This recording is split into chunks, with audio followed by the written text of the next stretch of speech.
बच्चों, आज मैंने स्टूडेंट्स के द्वारा जितने पूछे गए क्वेश्चंस मुझे प्राप्त हुए उस सभी का मैंने एक असाइनमेंट बना लिया है।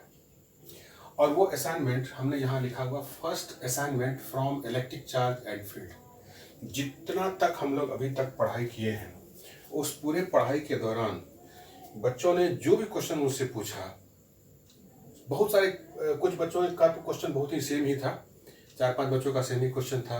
उसको पूरे क्लास के दौरान जो मैं वीडियो भी शूट कर रहा हूँ उसको पढ़ने के दौरान जहाँ भी उसे जो प्रॉब्लम महसूस हुआ वो सारे प्रॉब्लम को उसने मुझ तक भेजा। इसके लिए सबसे पहले तो I am very very thankful. बहुत बहुत आशीर्वाद मेरे हृदय से उसके लिए ब्लेसिंग निकल रहा है। और उन सारे क्वेश्चन का मैंने असाइनमेंट बनाया है। मैं चाहूँगा कि तुम लोग पहले इस क्वेश्चन को फेयर कर लो, ठीक है? फेयर कर लेने के बाद हम फिर एक एक करके क्वेश्चन को सॉल्व करेंगे। और ये सारा क्वेश्चन मेरे पास लिखा भी है, ये सेम क्वेश्चन मैंने इस पे लिख के रखा हुआ है, इसी को मैं डील करूंगा।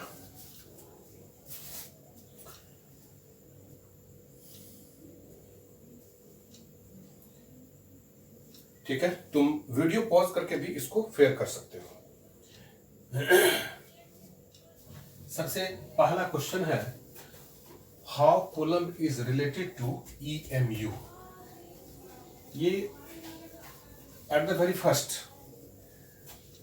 चैप्टर के स्टार्टिंग में मैंने चार्ज को जब मैं ये कर रहा था, हैंडल कर रहा था, उसी वक्त ये क्वेश्चन हम लोग के सामने आया हुआ था। तो पहले तो जान लो कि how coulomb is related to EMU। EMU का मतलब क्या होता है? EMU का मतलब होता है इलेक्ट्रोमैग्नेटिक यूनिट। क्या मतलब होता है? Electromagnetic unit. और इसका एक और नाम है एब्सोल्यूट यूनिट। तो कूलम्ब और EMU में क्या रिलेशन है? पहली बात तो कूलम्ब चार्ज का SI यूनिट है और EMU चार्ज का CGS सिस्टम का यूनिट है। बात क्लियर? एक बार फिर से मैं बोलता हूं, चार्ज का SI सिस्टम में जो यूनिट होता है वो कूलम्ब है और EMU जो है वो CGS सिस्टम में यूनिट है। ऐसे CGS सिस्टम में दो यूनिट होते हैं। कौन कौन? एक ESU, दूसरा EMU। ESU का फुल फॉर्म होता है इलेक्ट्रोस्टैटिक यूनिट और EMU का फुल फॉर्म होता है इलेक्ट्रोमैग्नेटिक यूनिट। तो अगर हमको रिलेशन निकालना हो, रिलेशन दिखाना हो, तो हम क्या करते हैं? 1 coulomb is equal to 1/10 EMU और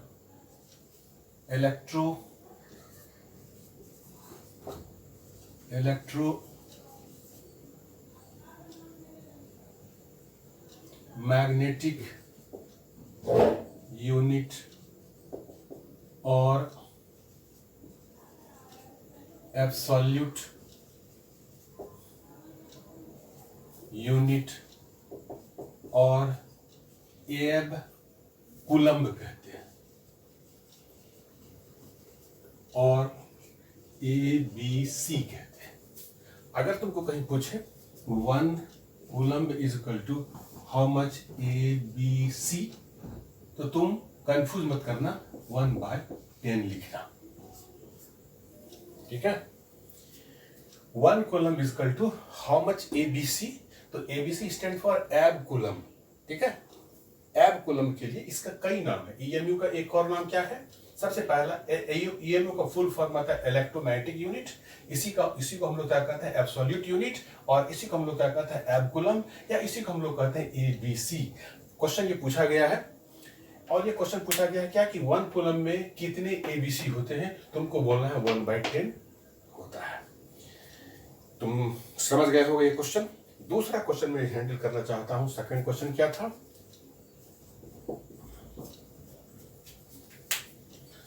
सेकेंड क्वेश्चन था, what are the properties of charge. Charge के कितने प्रॉपर्टीज हैं? तो चार्ज के 4 प्रॉपर्टीज हैं। असाइनमेंट का second question, what are the properties of charge. Properties of charge. सबसे पहला है क्या? Conservation of charge. Conservation of charge. दूसरा क्या है? Quantization of charge. तीसरा क्या है? Additive property of charge. और फोर्थ है तुम्हारा इनवेरिएंट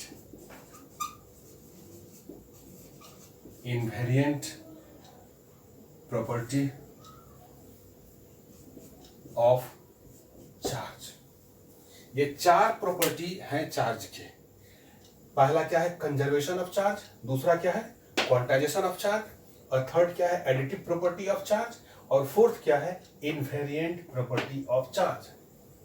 ये चारों हम लोग पढ़ चुके हैं, लेकिन फिर भी कई लड़कों ने इस क्वेश्चन को पूछा है। मुझे तो लग रहा है कि कम से कम 30 या 35 क्वेश्चंस एक ही क्वेश्चन था कि सर प्रॉपर्टीज के बारे में बताइए। तो मुझे लग रहा है कि बच्चों ने या तो ठीक से उसको सुना नहीं, समझा नहीं, या एक ब्लॉक में इसको रिप्रेजेंट अगर फिर से कर दिया जाए तो सारे बच्चे इसको आसानी से समझ लेंगे।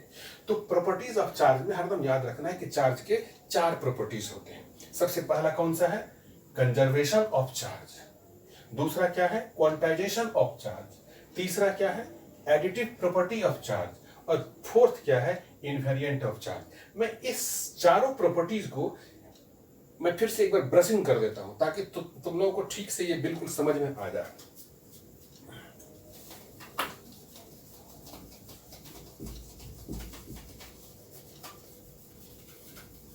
एक तरह से समझ लो, ये रिवीजन के तौर पे ही इसको हम लेते हैं। कभी भी जब न्यूमेरिकल्स अगर शुरू करने का होता है तो उससे पहले मैं थ्योरी का कुछ असाइनमेंट बच्चों के सामने रखता हूं और उसके बाद फिर प्रॉब्लम्स को कैसे सॉल्व किया जाए इसके कुछ टेक्निक्स पे हम लोग बात करते हैं और फिर न्यूमेरिकल्स बनाना शुरू करते हैं। पहला है तुम्हारा conservation of charge. Conservation of charge के दो पार्ट हैं। फर्स्ट प्रॉपर्टीज क्या है? फर्स्ट है कंजर्वेशन ऑफ चार्ज। इसके दो प्रॉपर्टी, इसके दो पार्ट है। पहला पार्ट क्या है? ध्यान से सुनना। Charge on isolated body are always constant. Total charge on an isolated body is always constant. Total charge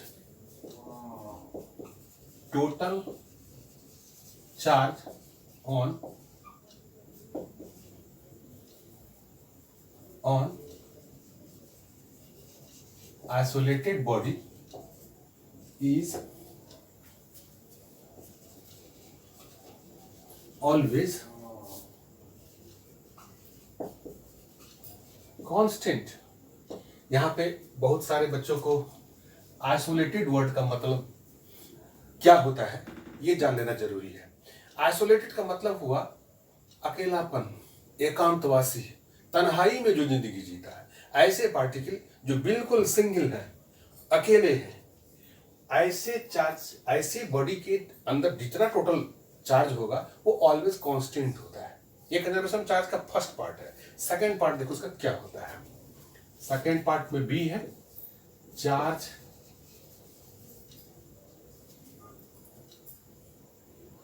nor never be charge cannot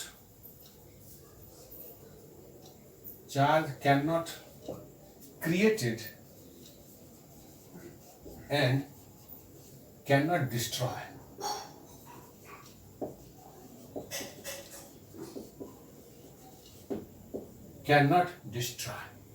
charge cannot created and cannot destroy. इसका मतलब क्या हुआ? चार्ज को ना तो क्रिएट किया जा सकता है और चार्ज को ना ही बर्बाद किया जा सकता है। चार्ज का development totally depends on the transfer of electron. The development of charge totally depends on transfer of electron. Atom neutral होता है, मैं बार बार बता रहा हूं इस बात को। एटम न्यूट्रल, एटम से बने हुए सारे मटेरियल न्यूट्रल, अगर बाहर से कुछ एनर्जी दिया जाए, अगर उसको एक्साइट किया जाए, बाहर से एनर्जी देने का मतलब क्या हुआ, एटम शुड बी एक्साइटेड। जब एटम को एक्साइट करेंगे तो उसके आउटरमोस्ट ऑर्बिट से एक इलेक्ट्रॉन स्किप कर जाएगा, जंप कर जाएगा, और वो जंप करके कहां जाएगा, बगल में जो रिसीवर है वो एक्सेप्ट कर लेता है। इस तरह से चार्ज का फॉर्मेशन हो जाता है। जो इलेक्ट्रॉन को डोनेट किया वो पॉजिटिव चार्ज बॉडी हो गया, जो इलेक्ट्रॉन को एक्सेप्ट किया वो क्या हो गया, नेगेटिव ये हो गया।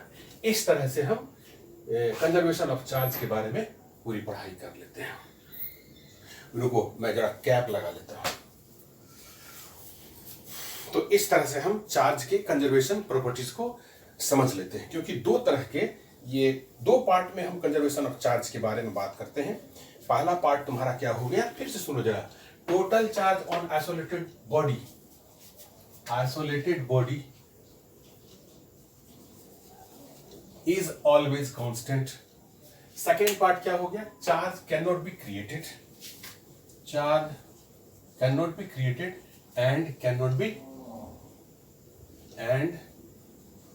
Can not be destroy. ठीक है, कैन नॉट बी डिस्ट्रॉय।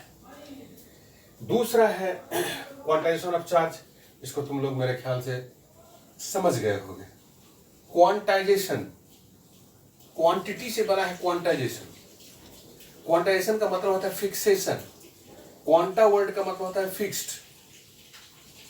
किसी भी ऑब्जेक्ट पे टोटल चार्ज कितना होगा, या इलेक्ट्रॉन के नंबर के जितने नंबर है इलेक्ट्रॉन, वो उसका इंटीजर हो गया, वो इंटीजर को एक इलेक्ट्रॉन के चार्ज से अगर मल्टीप्लाई कर देंगे तो that will be total charge on any body. इसके बाद है तुम्हारा एडिटिव प्रॉपर्टी ऑफ चार्ज, इसको भी हम लोगों ने ऑलरेडी ये किया है, पढ़ा है। और इनवेरिएंट नेचर ऑफ चार्ज, इस सबसे रिलेटेड कोई क्वेश्चन स्टूडेंट ने पूछा नहीं है। इनवेरिएंट नेचर ऑफ चार्ज, इसका मतलब कि क्या हुआ, चार्ज कभी स्पीड पे डिपेंड नहीं करता है। Charge, amount of charge at rest equals to amount of charge in motion. ठीक है, क्यू, इसको मैं पहले हटा देता हूं यहां से। थर्ड प्रॉपर्टी जो है, थर्ड प्रॉपर्टी क्या है, additive property of charge. Algebra के लॉ से सारा चार्ज का एडिशन होता है। इसके बाद इनवेरिएंट नेचर है। तो हम फोर्थ के लिए एक चीज हम तुमको क्लियर कर देते हैं कि Q rest is equal to Q motion, इसको याद रखना है। प्रॉपर्टी ऑफ चार्ज हो गया। नेक्स्ट क्वेश्चन क्या है, इस पे हम थोड़ा कंसंट्रेट हो जाते हैं।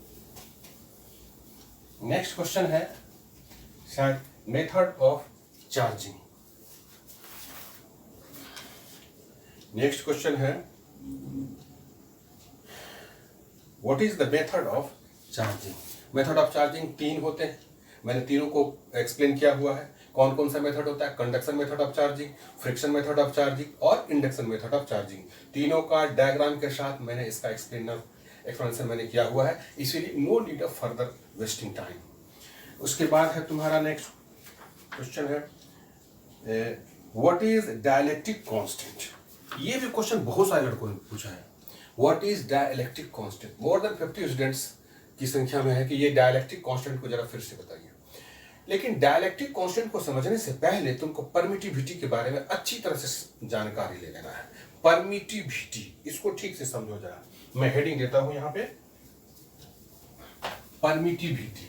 ये वर्ड जो है परमिटिविटी, तुम जरा गौर करो, ये वर्ड किससे बना होगा, अंदाजा लगाओ तुम लोग अंदाजा। परमिटिविटी वर्ड किस वर्ड से जनरेट हुआ होगा। ऐसे देखो, परमिटिविटी,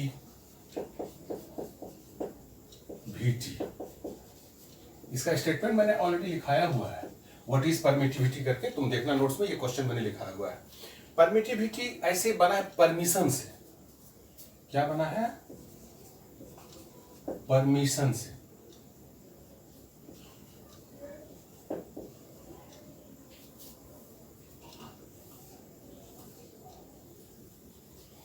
ठीक है, परमिशन से बना हुआ है। अब मैं तुमको एक एग्जाम्पल देता हूं, जरा तुम इसके बारे में बताना तो जरा। मान लो तीन मीडियम है।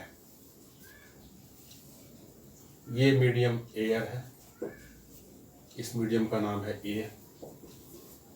दूसरा मीडियम है बी, ये पानी का मीडियम है।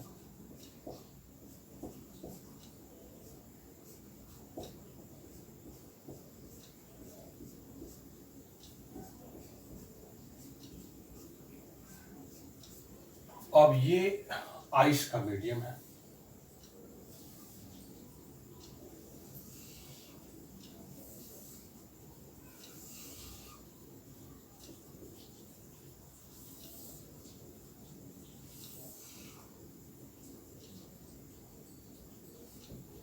ये सी, ये एयर है, ये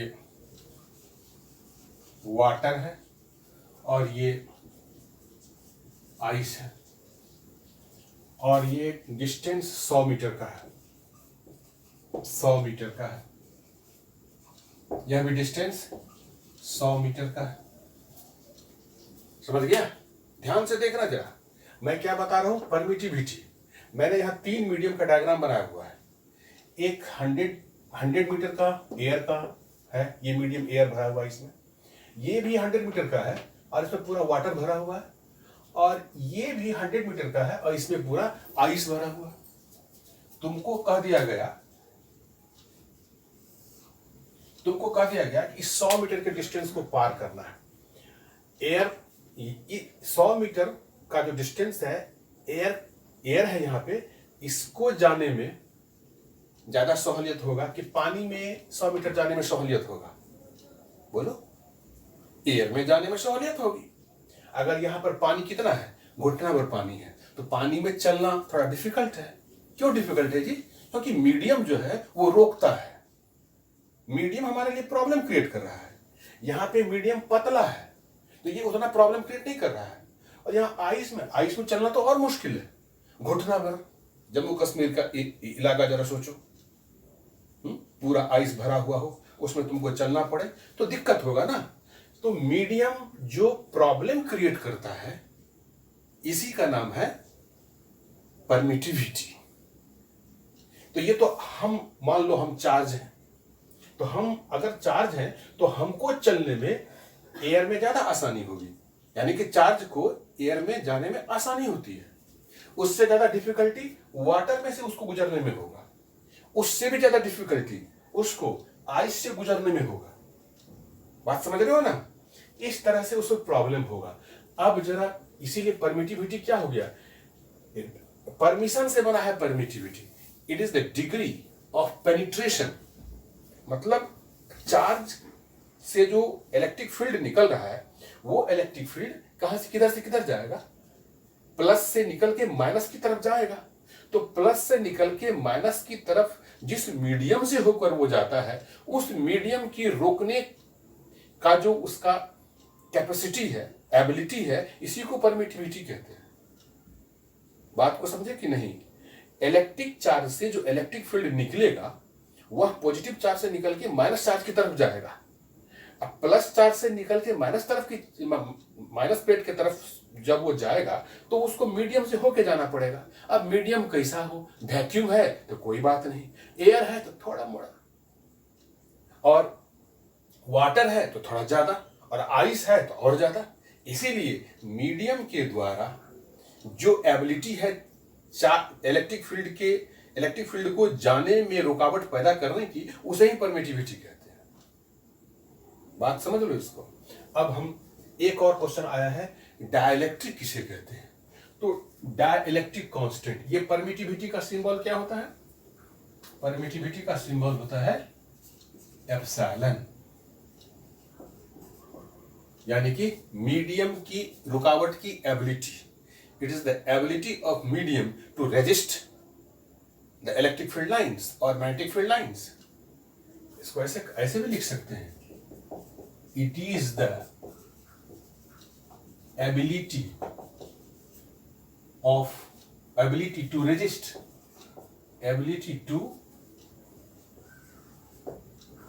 resist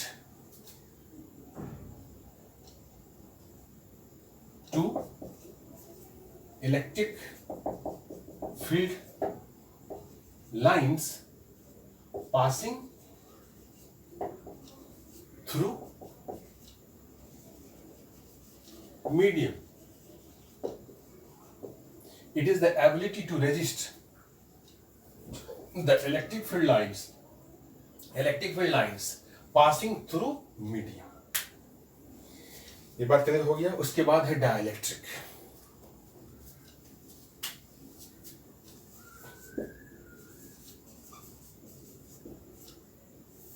डायलेक्ट्रिक्स कांस्टेंट होता है। डायलेक्ट्रिक कांस्टेंट बोलो या इंसुलेटर बोलो, एक ही चीज है। और इंसुलेटर और एप्सिलॉन आर, एप्सिलॉन आर का मतलब क्या हुआ? Relative permittivity. Relative permittivity, dielectric constant, insulator सब एक ही चीज है। तो कहोगे इसमें डाई इलेक्ट्रिक क्यों लगाया गया? तो डाई मतलब होता है दो।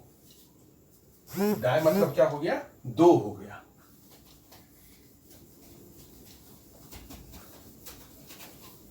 डाई मतलब क्या हो गया? दो। तो दो क्या चीज भाई?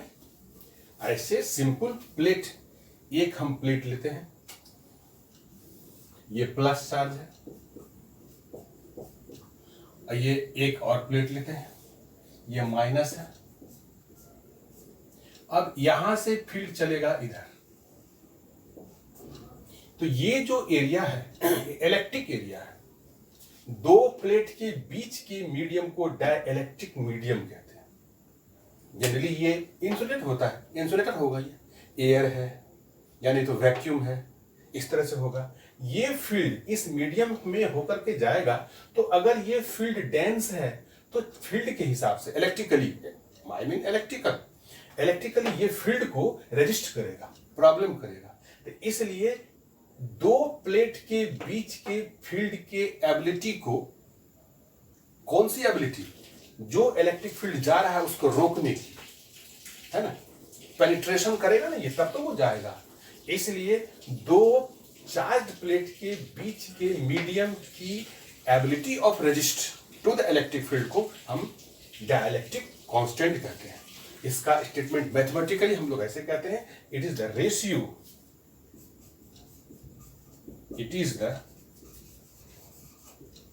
Ratio of permittivity and absolute permittivity that is epsilon naught. तो एप्सिलॉन आर बराबर क्या हो जाएगा? Epsilon by epsilon naught. तो एप्सिलॉन बराबर क्या हो जाएगा? Epsilon R into epsilon zero. ये हो गया डाइलेक्ट्रिक कांस्टेंट। इसके बाद नेक्स्ट क्वेश्चन है,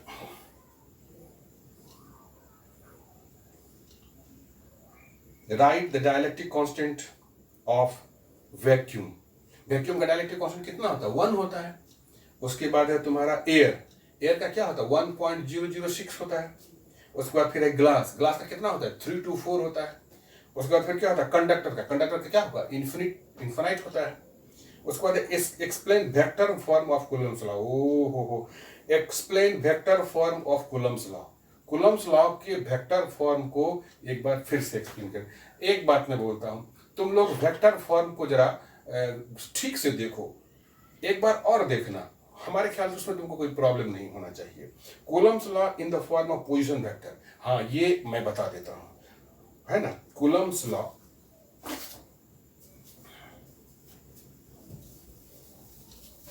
देखो, सिर्फ डायरेक्शन की बात है। एक बात तो तुम जानते होगे कि फोर्स जो है in fact is a vector quantity. तो फोर्स अगर वेक्टर है तो उसको जब हम एक्सप्लेन करेंगे तो डायरेक्शन के साथ हम एक्सप्लेन करेंगे। अब जब डायरेक्शन के साथ एक्सप्लेन करेंगे तो हमको ये ख्याल रखना है कि डिस्टेंस कहां से कहां ले रहे हैं, फोर्स किधर से किधर ले रहे हैं, इन सब चीजों का ख्याल हमें रखना है।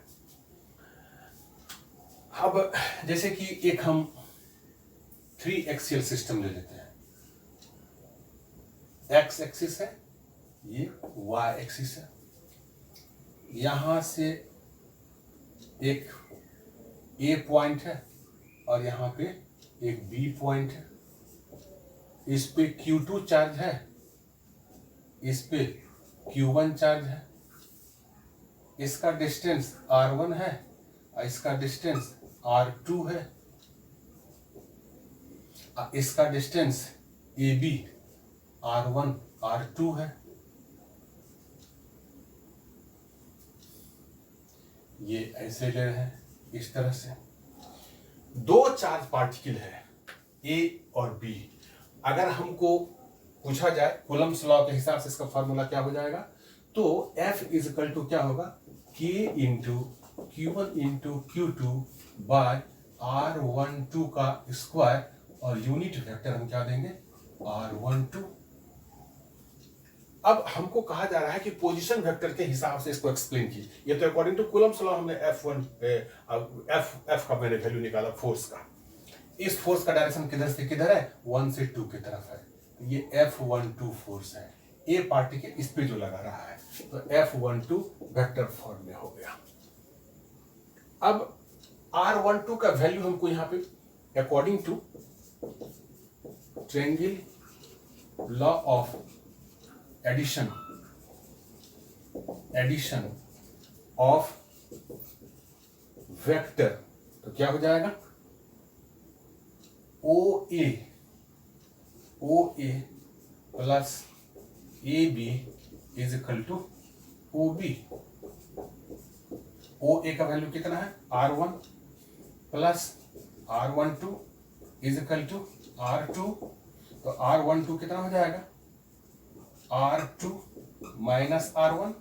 इसका वैल्यू तुम रख दो, तो F12 बराबर क्या हो जाएगा, K Q1 Q2 बाय, अब देखो R2 माइनस R1 का होल स्क्वायर, और यहां पे क्या हो जाएगा, यूनिट वेक्टर है ना, तो R2 माइनस R1। इतना हम इसको कर देते हैं, यूनिट वेक्टर है ये इसका पोजीशन वेक्टर के हिसाब से ये फॉर्मूला आ गया। यूनिट वेक्टर का फिर एक और फॉर्मूला होता है, क्या, F12 is equal to K Q1 Q2 by R2 minus R1 square. यहां वेक्टर का साइन मत दो, ठीक है। अब ये हो जाएगा vector R1 minus vector R2 by unit vector R1 minus R2। केवल मैग्नीट्यूड हो गया, इसको इसके साथ मल्टीप्लाई कर देंगे तो क्या हो जाएगा, F12 is equal to K Q1 Q2 by R2 minus R1 minus R1 का होल क्यूब, और यहां पे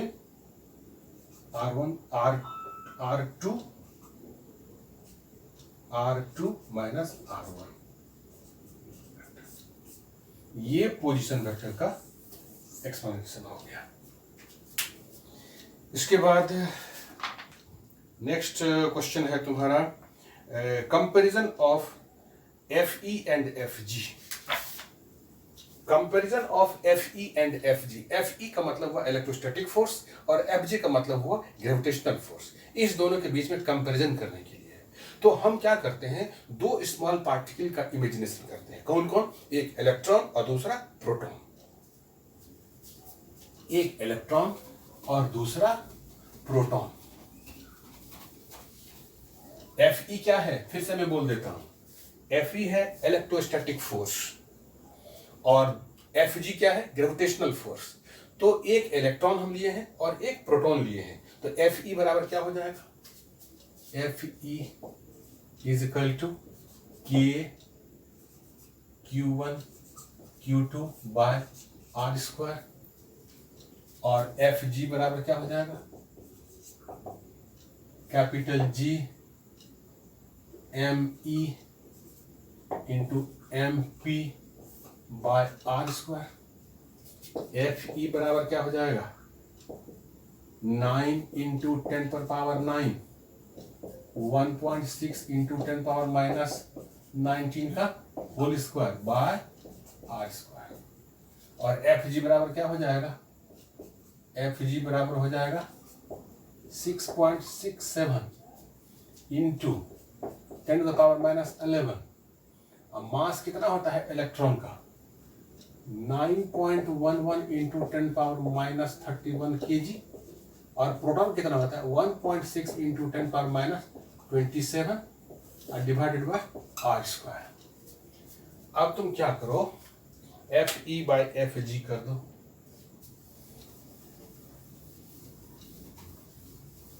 F E by F G करेंगे तो कितना, ये तो आर कट जाएगा 9 इंटू 10 पर पावर 9